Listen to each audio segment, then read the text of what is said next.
Olá, amigos e amigas, bem-vindos e bem-vindas ao meu canal Por um Novo Amanhã. Eu sou Luiz Rorato e hoje eu vou tecer algum comentário sobre a viagem do atual ocupante da cadeira de presidente, que aliás não me representa, assim como o seu antecessor, quero deixar bem claro,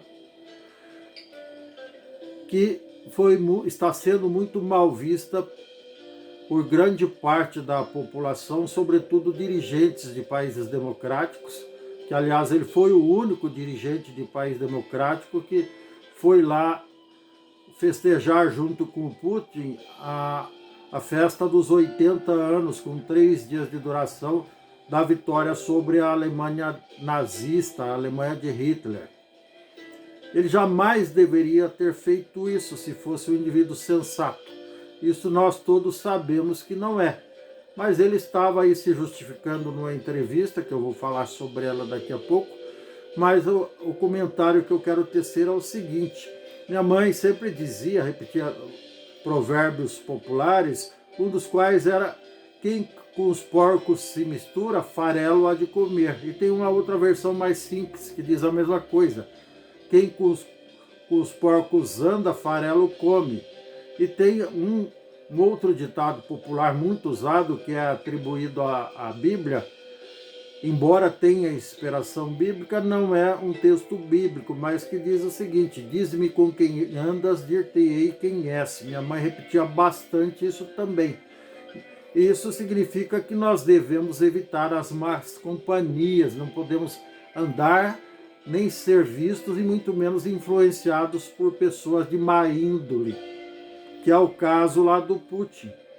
A partir do momento que você, por exemplo, que uma pessoa frequenta a casa de um bandido conhecido, de um traficante de drogas ou qualquer outro tipo de criminoso, você está sendo cúmplice desse indivíduo, está compactuando com ele, está aprovando, ainda que tacitamente, a conduta desse criminoso.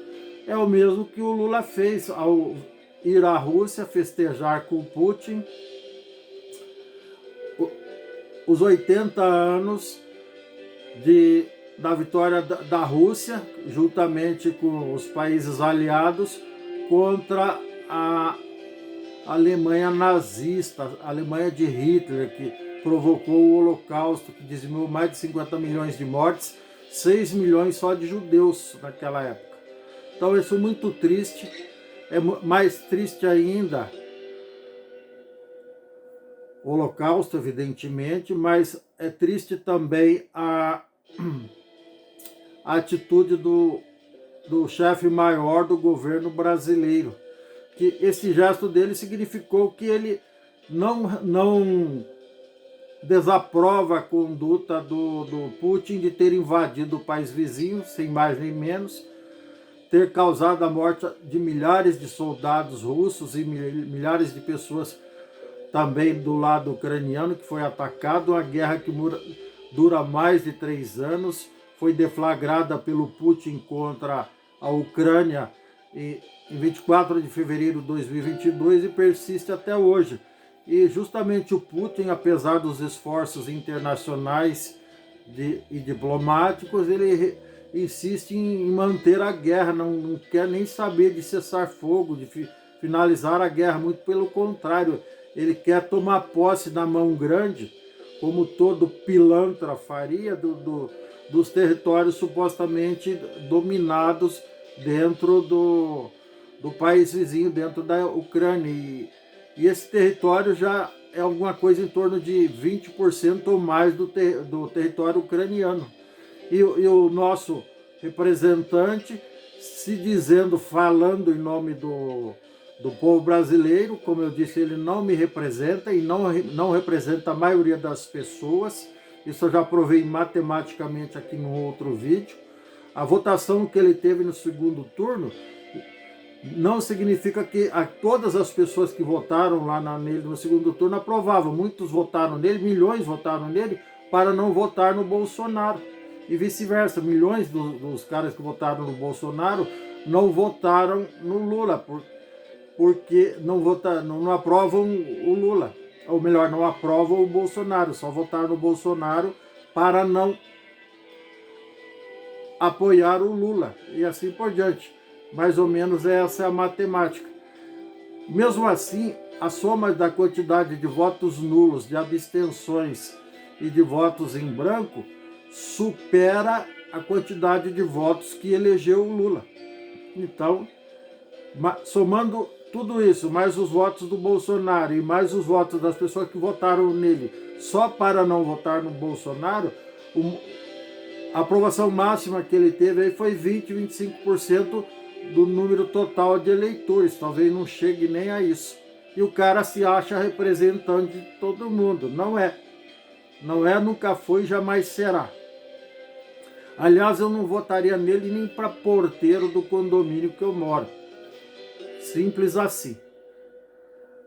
E nem o outro, né, que pega as joias que chega lá na prateleira e pensa que é dele. Então, ele está respondendo processo por isso também, o outro.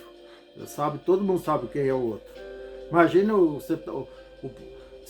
você está no teu condomínio, lá no teu prédio, aí vai chegando encomenda pelo correio e por outros meios, e o sujeito que está imbuído de te representar lá na porta, na frente, vai catando tudo para ele como se fosse dele. O sujeitinho que estava lá fez isso 128 vezes, segundo a Polícia Federal. Então, imagine se tivesse 128 moradores no condomínio, ele pegou uma encomenda de cada um, no mínimo joias, relógios cheios de diamante, um monte de coisa, caneta de ouro e assim por diante. Esse é o cara que tem gente que chama de mito, né? É uma palhaçada isso aí. Enfim, tem gente que gosta, né? Então. Mas voltando ao Lula, desculpa, mas é inevitável fazer esse comentário, porque uma coisa está ligada à outra. Sabe aquilo que está tudo interligado? Então, como eu já disse, os dois são farinha do mesmo saco. Inclusive, o ex lá, o cara que gosta da joia alheia, ele também, uma semana antes do Putin invadir a Ucrânia, ele foi lá dar uma bajulada, se é que me entendem, né? Dar uma puxada de saco lá no Putin. Foi do nada, foi lá, passou a semana lá, bateu papo, conversou, enfim, e voltou. Aí depois o Putin começou a jogar bomba no país vizinho.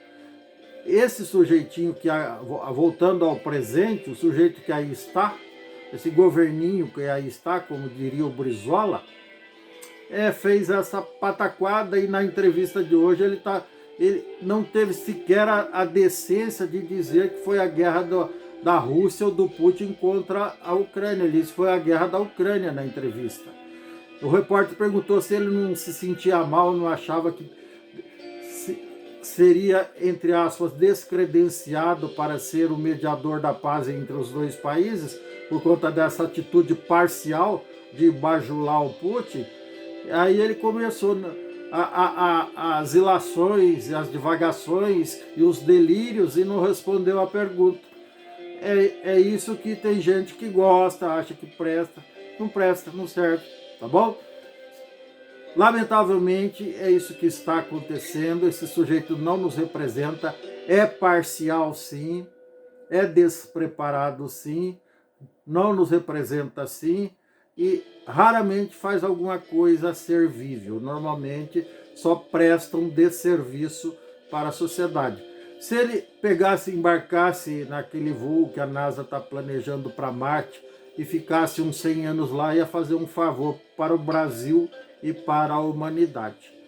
Eu apoio, inclusive nem queria que ele pagasse nada por isso, poderia ser remunerado pela NASA também, ia fazer um favor grande para o povo brasileiro, tá bom? É isso. Se você gostou, dê um like, dê um joinha, inscreva-se no meu canal, não custa nada, ative o sininho para receber novos vídeos em tempo real. Gratidão, sorte, sucesso, um grande abraço e tchau, até mais.